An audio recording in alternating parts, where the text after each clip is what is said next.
fuori, dobbiamo parlare di contenuti, dobbiamo parlare delle proposte che abbiamo fatto. La seconda cosa, abbiamo dimostrato che sappiamo decidere da noi una candidatura, sappiamo dare dei criteri, sappiamo anche individuare delle disponibilità. E la terza cosa è che noi abbiamo definito anche una modalità di candidatura che non è la candidatura di un sindaco, non c'è un one man show da noi. Abbiamo fatto una squadra, c'è Daniela Sbrollini che si candida per la vice segreteria, c'è Walter Vanni che farà il coordinatore della mozione e stiamo anche costruendo secondo me un'operazione per il 25 ottobre che è un'operazione condivisa. Secondo me questo è un valore aggiunto molto importante. Perché io ho dato la mia disponibilità, non dico più a metterci la faccia perché porta male, giustamente dice Paola, non dico neanche a metterci il C perché è volgare, no? Perché io ho dato la mia disponibilità a candidarmi, però ci siamo capiti. Perché io non mi rassegno che il riformismo in Veneto e le idee del Partito Democratico rimangano residuali. Noi abbiamo preso il 20,4% alle europee in Veneto, governiamo una provincia su 7 e governiamo meno di 90 comuni su 583. E questa non è una buona cosa, e ci sono delle responsabilità del gruppo dirigente. Non è che possiamo nasconderci. Gli elettori non sono degli sciocchi, vuol dire che abbiamo sbagliato, vuol dire che abbiamo lasciato fuori dei settori importanti della società, vuol dire che non siamo riusciti ad essere incisivi nelle azioni politiche storicamente come centrosinistra, vuol dire che non abbiamo lanciato delle idee forti capaci anche di innescare un processo di identificazione, capaci anche di far dire ai veneti che non sono i barbari, ma sono delle persone che sono prime nell'accoglienza, nella solidarietà, nella capacità di fare impresa, nella cultura del lavoro. Non abbiamo lanciato un'idea forte o un sistema di idee forti capaci di far dire al Veneto comune, quello che viene qui quando non c'è l'incontro politico, ma guarda questi che bravi che sono, stanno dicendo qualcosa che mi rappresenta. E io mi candido per questo insieme a voi, perché non voglio più che il Partito Democratico, che il riformismo in Veneto sia un fattore residuale. Perché io credo nel cambiamento, come ci credete voi, però sono anche realista e so che nulla si cambia senza consenso. E per avere consenso bisogna reimpostare un lavoro di comunicazione, lo diceva bene Deborah, con la gente, cioè bisogna parlarci con le persone, bisogna recepire, bisogna ascoltare. Un mio amico che è un grandissimo produttore di Prosecco, adesso non posso dire la marca perché qui chiaramente c'è la concorrenza, una volta mi ha detto, spero la capiscano tutti, te me senti o te me ascolti, parlando di politica, perché sentire è una cosa meccanica, ascoltare invece vuol dire entrare in sintonia, vuol dire capire. Il tema della simpatia che diceva Deborah non è banale, la radice greca di questa parola vuol dire sentire insieme. Vuol dire la capacità di avere feeling con una persona, non è banale quando si dice Dario è simpatico o quando si dice Berlusconi è simpatico, vuol dire che ci sono delle corde di comunicazione o anche una capacità di recepire, di dare dei messaggi che innescano un meccanismo secondo me molto, molto positivo e che fa entrare in sintonia e che attiva il meccanismo del consenso. Se noi non riusciamo a prendere i voti, non riusciamo a crescere come Partito Democratico, non riusciamo a prendere in mano le leve del cambiamento. E prendere in mano le leve del cambiamento non è banale nella nostra regione, perché?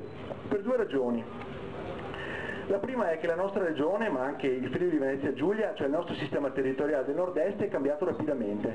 È cambiato troppo rapidamente e non l'abbiamo deciso noi questo cambiamento.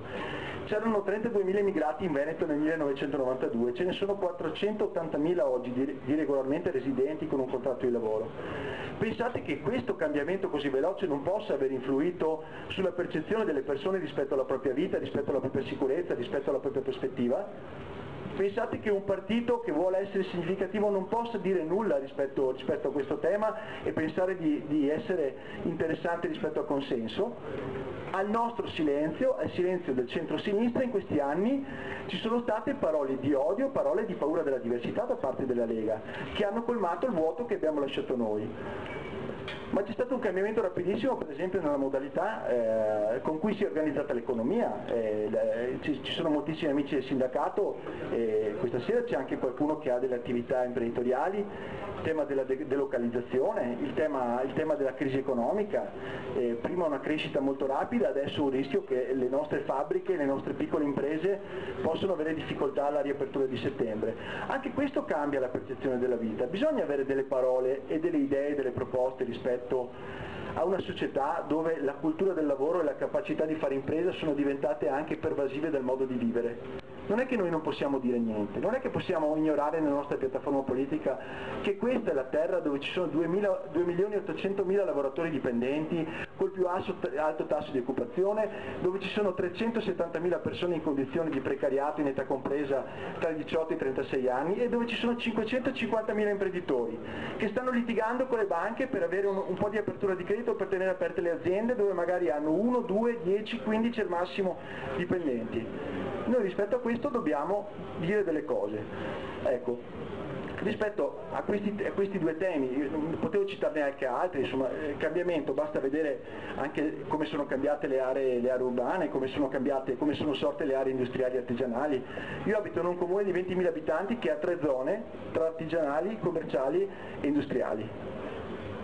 E penso che tutti voi che venite da piccoli comuni hanno situazioni di questo tipo. Abbiamo consumato il territorio, abbiamo consumato anche le nostre infrastrutture e quindi vanno date delle risposte di tipo innovativo. Il nostro documento, il documento regionale, è un documento molto interessante da questo punto di vista perché risponde a delle domande. Per esempio risponde alla domanda come si muoveranno le merci e le genti fra 30 anni. Non soltanto nuove strade, non un altro passante, ma probabilmente una modalità di tipo alternativo. E poi le infrastrutture, sono solo le infrastrutture di tipo fisico o ci sono anche delle infrastrutture di tipo virtuale, le infrastrutture dei saperi? In un contesto come il Veneto, dove a fronte di 8.000 iscrizioni di allievi in più ci sono 3.500 tagli da scuola, dove non riapriranno 40 classi di scuola per l'infanzia e dove verranno chiusi tutti i corsi pubblici serali. E c'è un assordante silenzio su questo tema, e poi ci sono partiti che parlano di dialetti a scuola, ci sono dei partiti che parlano dell'inno nazionale, che parlano di queste cose, che sono delle stupidaggini rispetto alla condizione drammatica in cui versa la nostra scuola. Penso al tema della proposta sulla sicurezza, dove noi dobbiamo cominciare a distinguere tra i 500.000 immigrati regolari che hanno fissato una residenza, che hanno deciso di condividere la propria vita con la nostra, e chi invece viene qui in condizioni di grande difficoltà, fa il clandestino e a volte oltre al clandestino si mette a fare qualcos'altro. Ci vuole l'accoglienza, ma ci vuole anche il rispetto delle regole, da parte nostra ma anche da parte di chi decide di condividere la propria vita con noi. Penso a tantissimi altri temi, abbiamo qualcuno di Chioggia qui, ne abbiamo parlato in questi giorni, per esempio il tema di non chiudere la porta al tema della ricerca sulle energie. In Veneto, siccome abbiamo molta gronda lagunare, c'è il rischio concreto che il governo nazionale piazzi una centrale nucleare. Ecco, Pierluigi Bersani su questo, per esempio, non è sempre stato molto chiaro. Ecco, noi sulla questione nucleare diciamo no.